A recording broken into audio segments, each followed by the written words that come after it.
kadib markii komishanka doorashooyinka Soomaaliland ay si rasmi ah u soo saareen 22 bishani uu ka bilaabmi doono ololaha doorashooyinka Soomaaliland gabi ahaan dalka Soomaaliland ayaa maanta hadaba barbilow waxa fagaaraha khayriyada magaalada Boorama ee caasimada gobolka Awdal isku soo baxay taageerayaasha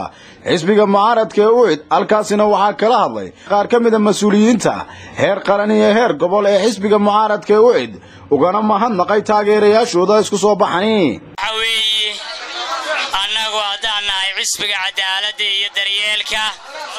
waxaan shacabka jamhuuriyadda Soomaaliland ka iibinaynaa cadaalad iyo daryeel dawladda fadhiidka ee shacabkeega ku xidhay geedka quraanjada leh insha Allah waa inaga soo gaaraya waxaan inaga soo gaaraya xisbiga cadaaladda iyo daryeelka walaalayaal aad ayaan idin soo dhaweynaynaa dhammaan taageerayaasha UCID walaalayaal waad salaamantiin xilliga taagantiin diidkiina iyo dhiigiina baad u hurteen inaad xisbigan taageertaan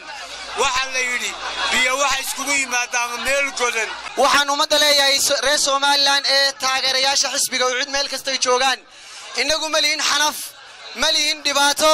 inagu maliin moogta inaan dadka kala qoqobno inagu maliin moogta inaan dadka kala qaadqaadno waxaan leeyahay xisbiga cadaaladda iyo daryeelka waa xisbiga dadka isku tala ee ma had xisbiga dadka kala qaada alintayadii xisbiga cadaaladda iyo daryeelka waxay noo bilaabmay walaalayaal ololihii baa noo bilaabay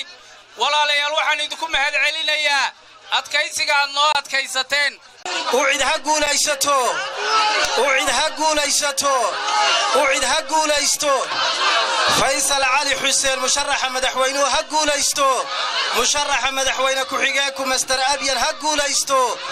idukna guulaysta Hussein Atee Jamaat Television caalamiga Universal TV magaalada Boorama